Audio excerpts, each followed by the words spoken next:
Most gardeners lose their entire season not because they didn't work hard, but because they planted the wrong crops at the wrong time. March is one of those make or break windows where soil is just waking up, temperatures are unstable, and planting the wrong species can silently destroy your yield before the season even properly begins. The biggest mistake is treating March like a general planting month when in reality, it is a transition zone where only specific high-response crops perform well. What usually happens is simple. Gardeners plant everything at once, then wonder why germination is uneven, seedlings stall, or mature plants stay weak even with good watering and fertilizing. The real issue is temperature swings and inconsistent soil biology activity that most people don't measure at all.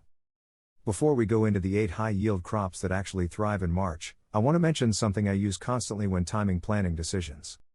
I use a 4-in-1 soil moisture meter that measures soil moisture, pH, temperature, and sunlight intensity. It helps me avoid one of the most expensive mistakes in gardening, planting seeds when soil is still too cold or too dry for proper germination. I'll leave the exact one I use in the description if you want to check it out. It's not about gadgets, it's about reading soil conditions instead of guessing. Now let's talk about what actually works in March planting systems. The first crop that consistently performs well is spinach. Spinach thrives in cooler soil conditions, and in March it germinates fast without bolting early. In my beds, spinach planted in early March consistently gives harvestable leaves within 30 to 40 days when soil moisture is stable and not waterlogged. The mistake most gardeners make is overwatering early spring spinach, which leads to weak root systems instead of dense leaf growth. Next is peas. Peas are one of the most reliable early season crops because they fix their own nitrogen, but only if soil temperatures are below roughly 20 degrees Celsius. In raised beds, I've seen peas outperform almost everything else in March because they don't rely heavily on warm soil biology to start growing. The key is support structure early. If you wait too long to trellis them, you lose vertical yield potential. Third is carrots, but only if your soil is loose and not compacted. March carrots do extremely well because they establish before heavy summer heat stress.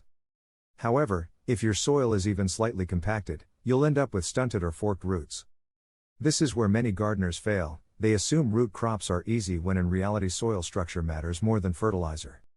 Fourth is radish, and this is one of the fastest payoff crops you can plant. Radishes can be ready in as little as 25 days under proper moisture conditions. I use them as a soil tester crop in early spring.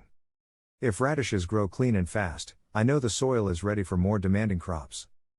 If they struggle, it tells me there's a hidden soil issue. Fifth is lettuce, but not all varieties behave the same.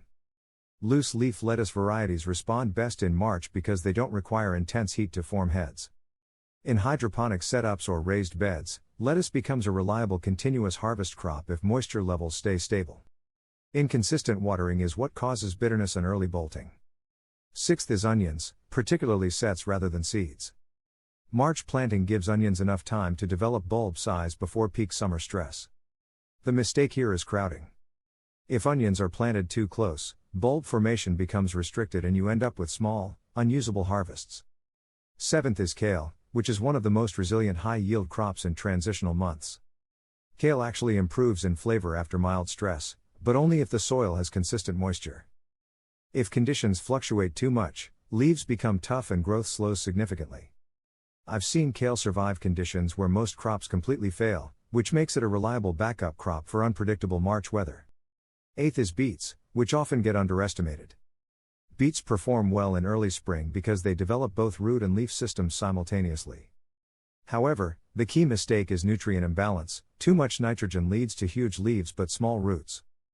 Balanced soil conditions are what produce proper beet size. Now here's what most gardeners miss completely. These crops are not just spring crops.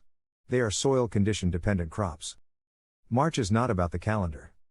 It's about whether your soil is stabilized enough for predictable biological activity. If your soil is too cold, too wet, or too compacted, even the best crops will underperform. That's why I always monitor soil conditions instead of relying on planting dates alone. The same soil meter I mentioned earlier helps identify when soil temperature is actually within the right range for germination, not just what the weather forecast says. In raised beds, I've found that March planting success increases dramatically when soil is slightly elevated in temperature and drainage is good. In container systems, timing becomes even more critical because temperature fluctuations happen faster. In open ground systems, organic matter content determines how stable early growth will be. The difference between a productive March garden and a disappointing one is not effort. It is timing and selection. If you plant crops that align with early season soil behavior, you get fast germination, strong root development, and predictable yields.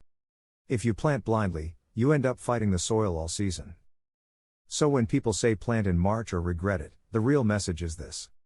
It's not about planting everything, it's about planting the right biology for the right conditions.